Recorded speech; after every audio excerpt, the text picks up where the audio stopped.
Jai Hind students, class 12. In this video, I am going to describe pedigree analysis of the chapter 5, that is genetic inheritance and variation.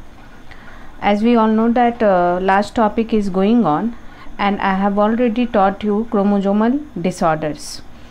I have left pedigree analysis because this is somewhat a little bit analytical and understanding topic, so I have told you that I will do it at last. So this is the last topic and we will do it very slowly, because we have to understand in this many examples and how to solve that examples like mathematics also. इसमें थोड़ा analytical question आते हैं, आपको मतलब hit and trial जैसा disease को पकड़ना पड़ता है, तो हम इसको आराम से करेंगे. तो बात होती है पेडिग्री एनालिसिस. ये होता क्या है?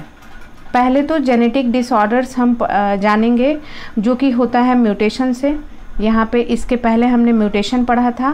म्यूटेशन जो काउज करते हैं उनको म्यूटाजन कहते हैं, जैसे रेडिएशंस, यूवी रेडिएशंस हो गए, वेरियस केमिकल्स हो गए, हमारा खुद का ऑन्कोजीन्स हो गया, तो ये सब म्यूटाजेंस होते हैं. म्यूटेशन होने के कारण हमें जेनेटिक डिसऑर्डर्स हो सकते हैं. ओके, अब देखो, जब हम मेंडल जो थे वो प्लांट पे एक्सपेरिमेंट किए थे, और या प्लांट पे एक्सपेरिमेंट करना और फिर उनके फ्यूचर जनरेशन्स को देखना आसान है. ओके, लेकिन क्या हम आदमी ह्यूमन के केस में ऐसा कर सकते हैं? उसके क्या ऐसा क्रॉसिंग करवाना, पेरेंट सेलेक्ट करना, फिर क्रॉसिंग करवाना, फिर कैरेक्टर को देखना, फिर सिलेक्शन करना, ये थोड़ा ह्यूमन के केस में अटपटा सा लगता है, प्रैक्टिकल नहीं है. क्योंकि ह्यूमन में mating, human is a social animal, उसका क्रॉसिंग, उसका सेक्सुअल रिप्रोडक्शन, ये टोटली एक सोशल रिलेशनशिप के अंदर भी आता है, जहाँ इन सभी चीज़ को कि आगे का फ्यूचर ये कैरेक्टर्स के ऑफ स्प्रिंग में दिख रहे हैं कि नहीं दिख रहे हैं, अगर इन कैरेक्टर्स को मिलाया जाए तो ऑफ स्प्रिंग कैसे होंगे, फिर उनके ऑफ स्प्रिंग कैसे होंगे, F1 जनरेशन कैसा होगा, F2 जनरेशन कैसा होगा. तो मेंडल ये सभी चीज़ें प्लांट वगैरह पे करना तो आसान है, चलो ड्रोसोफिला छोटे एनिमल्स पे भी करना आसान है, लेकिन क्या ह्यूमन के केस में ये हो सकता है? ये प्रैक्टिकल नहीं है, इनप्रैक्टिकल है. ये हम लोग क्योंकि एडवांस सोशल एनिमल है और हमारा जेनेटिक ऑफस्प्रिंग में कैरेक्टर्स बहुत कुछ को लेकर चलता है, मैरिज, मैटिंग, सेक्सुअल रिप्रोडक्शन, इन सभी चीज़ों को लेकर होता है. तो हम मनुष्य के केस में अगर किसी जेनेटिक फिनोमिनन को देखना है, अगर ऑब्जर्व करना है, तो हम उसके प्रेजेंट कैरेक्टर को, प्रेजेंट जनरेशन को से क्या करते हैं, पूछते हैं उसके पिछले जनरेशन्स के बारे में. जैसे अभी ये प्रेजेंट जनरेशन कोई एक मेल है, तो उससे पूछेंगे कि उसके पिता कैसे थे, फादर, फिर उसके फादर के फादर, ग्रैंडफादर कैसे थे. हम लोग एक फिर ग्रैंडफादर के पहले भी अगर उसको हमें जानकारी मिल जाए तो बहुत अच्छी बात है, ग्रैंडफादर कैसे थे. तो हम लोग इस प्रेजेंट जनरेशन की का मैटिंग करवा के ऑफ स्प्रिंग एक जनरेशन तक तो हम देख सकते हैं. चलिए, अगर इसका F1 आए, पहला इस पेरेंट का ऑफ स्प्रिंग आ जाए, तो इसको तो हम देख सकते हैं. लेकिन अगर इसमें कोई जेनेटिक प्रॉब्लम है, इसको जानने के लिए हम क्या करेंगे, कैसे करेंगे, कहाँ जाएंगे? तो क्या करेंगे, हम इसके पास्ट में जो जितने जनरेशन्स थे उसका एक फ्लो चार्ट बनाएंगे. जैसे कुछ इसको प्रॉब्लम हुआ तो हम इससे पूछेंगे कि क्या तुम्हारे पापा कैसे थे, तुम्हारे पापा में ये चीज़ें थी, ओ तो अगर थी तो उनके पापा कैसे थे, अगर ये हुआ, यहाँ कंफर्म हुआ, तो उनके ग्रैंड पापा कैसे थे, अच्छा इनकी दादी कैसी थी, इनकी मदर कैसी है. फादर की बात होगी क्योंकि ये जो मेल प्रेजेंट है ये फादर और मदर से बना होगा, तो इसका फादर और मदर कैसा था, इसके फादर के, इस फादर के ग्रैंडफादर कैसे थे और ग्रैंड मदर कैसी थी, फिर इसके मदर की ग्रैंडफादर कौन थे और ग्रैंड मदर कैसी थी, फिर इसका अपना जनरेशन जाएगा और एक जो आइडिया मिलेगा कि ये जीन फ्लो कैसे हुआ इस ऑफस्प्रिंग में, और जो भी डिसऑर्डर्स या जो भी इसको जेनेटिक प्रॉब्लम या जेनेटिक्स से रिलेटेड इसको जो भी कैरेक्टर से ये अभी गुजर रहा है, ये एक आइडिया मिलेगा कि ये ऐसे इनहेरिट किया गया होगा इसमें ये कैरेक्टर्स, और यहाँ से ऐसे इनहेरिट किया होगा।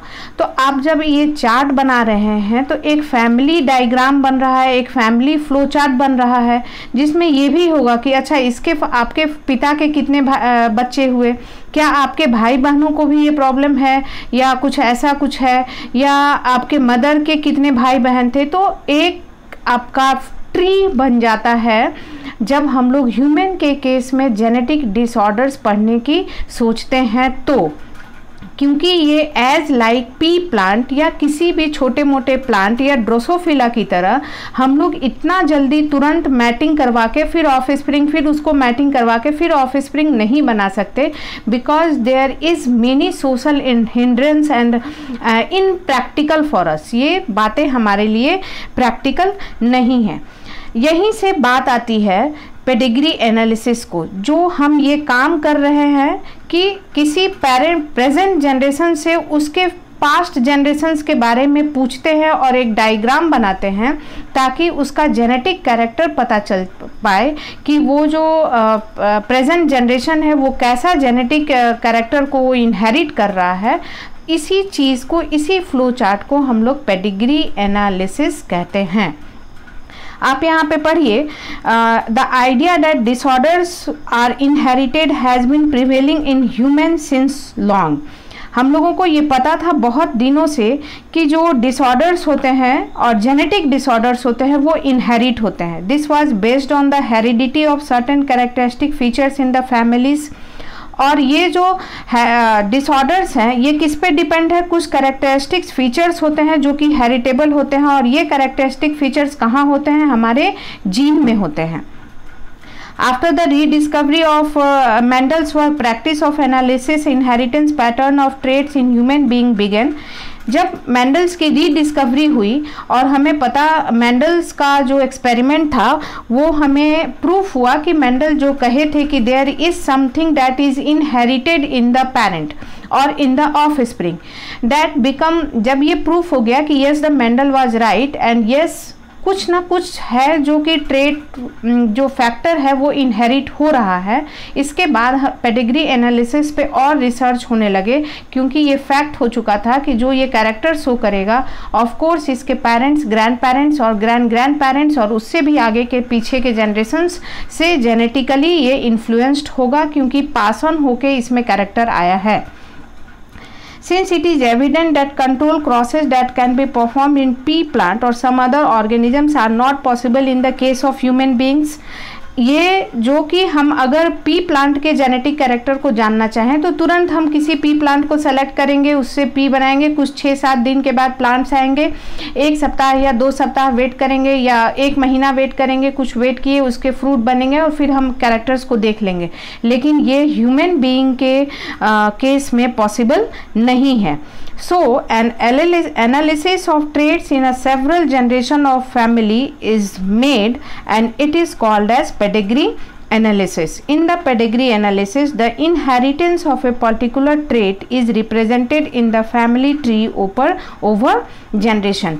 हम लोग what do we do in pedigree analysis? Pedigree analysis में हम लोग एक particular trait जो है वो कैसे inherit हुआ उसको हम लोग फैमिली डायग्राम में फैमिली ट्री के द्वारा ओवर जनरेशन्स दिखाते हैं। जैसे ये प्रेजेंट एक फर्स्ट जनरेशन, उसके पहले का जनरेशन, उसके पहले का जनरेशन, और इस तरह हम लोग एक ट्री जनरेशन में, एक ट्री फैमिली डायग्राम में हम लोग इस पर्टिकुलर ट्रेट के इनहेरिटेंस को देखते हैं। So it is called as pedigree analysis. Pedigree analysis means the inheritance of a particular trait is represented in the family tree over generations. This is called as pedigree analysis. अगर किसी trait को over the generations हम लोग family tree के द्वारा उसका inheritance को show करें, ड्रॉ करें, then it is called as pedigree analysis.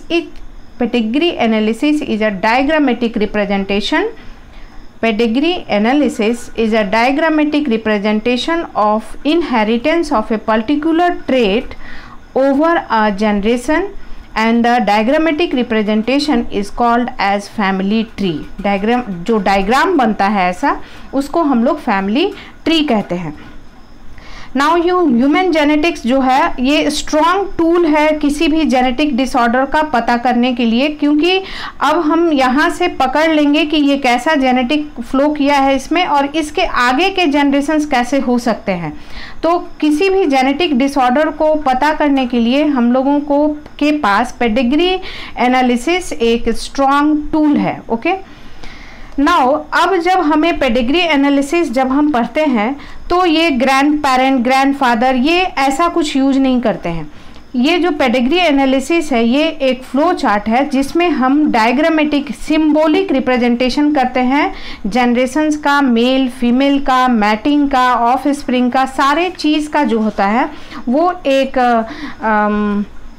Diagrammatic और सिंबॉलिक रिप्रेजेंटेशन होता है.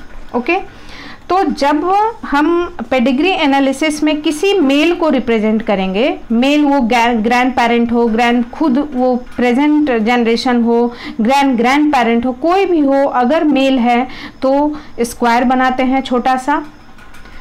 अगर फीमेल को जनरेशन में रिप्रेजेंट करना है, फीमेल को जैसे हमने कहा कि एक प्रेजेंट जनरेशन है तुम्हारा, ये तुम्हारा प्रेजेंट जनरेशन है, कोई एक मैन है जिसका ये प्रेजेंट जनरेशन है, तो इसके क्या होंगे, फादर होंगे, तो फादर को ऐसे दिखाएंगे और मदर को ऐसे दिखाएंगे. Okay, this is father and this is mother. Okay, अब हम ये फादर मदर इसलिए कह रहे हैं क्योंकि यहाँ पे हमने कहा कि एक मैन को कंसीडर कर रहे हैं और अगर ये मैन मेल है तो इसको ऐसे दिखाएंगे स्क्वायर. इस मेल के फादर को अगर हम लोग कंसीडर कर रहे हैं तो this is father square and this is mother circle. तो पेडिग्री एनालिसिस में मेल को स्क्वायर से, फीमेल को सर्कल से दिखाया जाता है. देन सेक्स जिसका अनएक्सपेक्टेड, अनस्पेसिफाइड है तो उसको रोम्बस ऐसा दिखाया जाएगा. अफेक्टेड इंडिविजुअल, कोई इंडिविजुअल हो जो कि जेनेटिकली काफ़ी अफेक्टेड है और ये कैरी कर रहा है उस डिसऑर्डर को, then it will be represented in red. और आप जब कॉपी में लिखेंगे तो उसको पेंट कर देंगे, मतलब ऐसे कलर फिल कर देंगे. This is called as affected individual. Okay, now अब देखिए प्रेजेंट जनरेशन में जो मेल एंड फीमेल होता है और उसकी मैटिंग जो होती है वो एक लाइन से, हॉरिजेंटल लाइन से कनेक्ट करते हैं.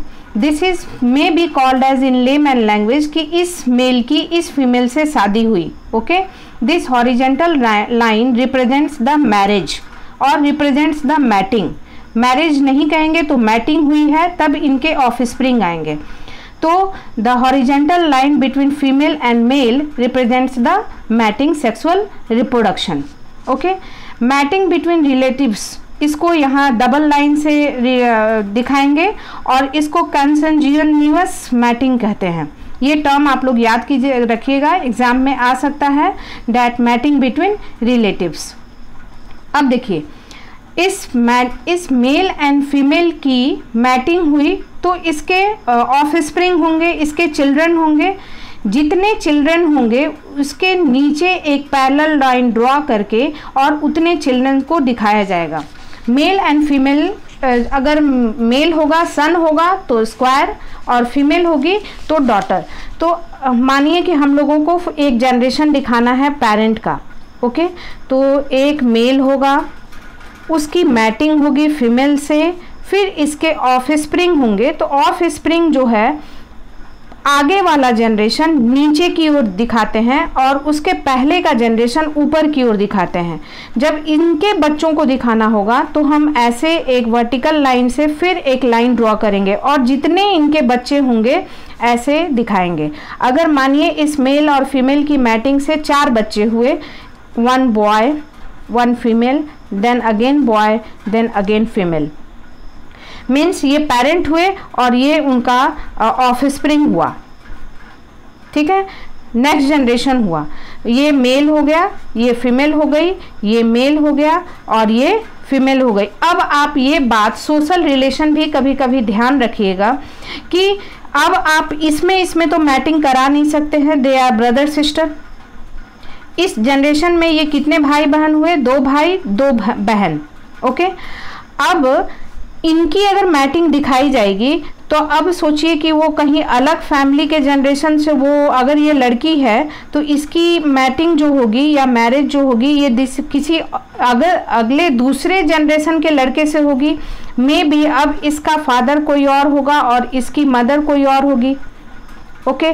और फिर इसके भी भाई बहन हो सकते हैं। हम दिखा दिए इसमें 2 जनरेशन। इस जनरेशन में इस दोनों मदर फादर की मैटिंग हुई, फिर इनके 4 चिल्ड्रन हुए, फिर ये एक दूसरा फैमिली है जिनकी mother father male female mating हुई, और फिर इनके मानिए आप 3 ऑफस्प्रिंग हुए, 2 लड़के और 1 लड़की, और इन दोनों की मैटिंग हुई। फिर अब इन दोनों का जनरेशन दिखाना होगा, तो यहाँ हम नीचे ऐसे दिखाते चले जाएंगे। तो जैसे ही हम नेक्स्ट जनरेशन दिखाते हैं, हॉरिजॉन्टल लाइन जो मैटिंग को शो करता है उससे एक वर्टिकल लाइन ड्रॉ करके जितने ऑफस्प्रिंग हैं उनको ड्रॉ करते हैं।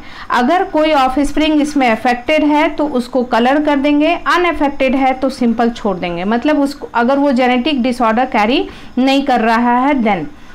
अब बात करते हैं आपके यहाँ पे बुक में दिए डायग्राम की। यहाँ पे आपका हो गया ये पेरेंट और ये पेरेंट के बच्चे। ऑफ कोर्स ऐसा कभी कम ही होता है कि इस दोनों में मैटिंग हो जाए, नहीं देखेंगे आप।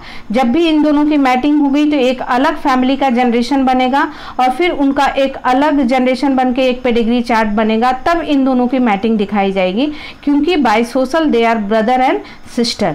अब यहाँ पे देखिए ये दिखाया गया है कि ये 2 पेरेंट हैं, मेल है फीमेल है, और ये जो मेल हुआ ये रेड कलर्ड है। इट मीन्स व्हाट, ये टोटली जेनेटिक डिसऑर्डर से अफेक्टेड है, ओके। यहाँ इसके अंदर अगर 5 लिख दिया गया तो मीन्स 5 अनअफेक्टेड ऑफस्प्रिंग। अगर मानो इसके अंदर 2 लिख दिया गया मीन्स 2 अफेक्टेड ऑफस्प्रिंग। ये सब पेडिग्री फ्लो चार्ट में दिखाने के सिंबल हैं। जैसे हम लोग मैपिंग करते हैं, इंडिया का मैप बनाते हैं तो कुछ सिंबल बनाते हैं। अगर नदी दिखाना हो तो ऐसे हम लंबी नदी तो बहा नहीं देते हैं पूरे मैप में, छोटा सा ऐसे डैश मारते हैं और लिखते हैं this is equal to river. Mountain बनाना हो तो पूरा लंबा लंबा माउंटेन तो बना नहीं देते हैं, छोटा सा कोई सिंबल बनाते हैं और लिखते हैं दिस रिप्रेजेंट्स माउंटेन। उसी तरह पेडिग्री एनालिसिस में अगर हमको male female son daughter brother father ये सब दिखाना है और मैटिंग दिखाना है, मैरिज दिखाना है, तो कैसे दिखाएंगे? नॉर्मली हाथ से लिखेंगे नहीं, एक डायग्राम बनाएंगे, एक सिंबल बनाएंगे जहाँ पे आपको ये सभी चीज़ें याद रखनी है। ये सभी चीज़ें ये रिप्रेजेंट करता है। स्क्वायर मेल को, सर्कल फीमेल को, रोम्बस जिसका सेक्स अनस्पेसिफाइड है मीन्स लड़का है या लड़की है नहीं पता, अगर वो पेंटेड रेड है तो अफेक्टेड है। अगर ये हॉरिजेंटल लाइन है मेल फीमेल के बीच में मीन्स दोनों मैटिंग किए हैं, means they may be considered as husband and wife and they are married. अगर 2 लाइन है मीन्स कि वो रिलेटिव्स के बीच में मैरिज हो जाती है। कभी कभी हम देखते होंगे कि चचेरे भाई चचेरी बहन ऐसे वगैरह से मैटिंग हो जाती है तो रिलेटिव्स हैं। अगर आप नेक्स्ट जनरेशन को दिखाना है तो इस मैटिंग वाले लाइन से एक वर्टिकल और फिर हॉरिजेंटल में इनके जितने भी ऑफस्प्रिंग हैं उसको दिखाएंगे। और देन अफेक्टेड अनअफेक्टेड के अंदर अगर नंबर लिखा हुआ है then it will be represented that this amount of this number of offsprings are affected or unaffected. This will come about the pedigree analysis flow chart. Again I am telling that pedigree analysis is a flow chart which shows the inheritance of a particular trait in a generation, and the flow chart represents the family diagram or the family tree. अब आते हैं यहाँ पे हम लोग next topic में हम जानेंगे कि जो जेनेटिक डिसऑर्डर्स हैं वो कितने तरीके के हुए और कितने टाइप्स के हुए, जिसमें हमने क्रोमोजोमल डिसऑर्डर डिस्कस कर रखा है। इस वीडियो में मैंने आपको केवल बताया है कि what is pedigree analysis, Pedigree analysis is a flow chart or family diagram. Flow chart or a family diagram in which inheritance of a particular trait is represented. What is the need of pedigree analysis? Because it is impracticable and not common, or it may be called as it is not possible in case of human to show the crossing between and the offspring's result so quickly and fastly as determined or as done in plants. So in humans we perform pedigree analysis. And what are the symbols of pedigree analysis? That is given in your NCERT book, and in the next video we will read in detail about the genetic disorders. Okay, thank you.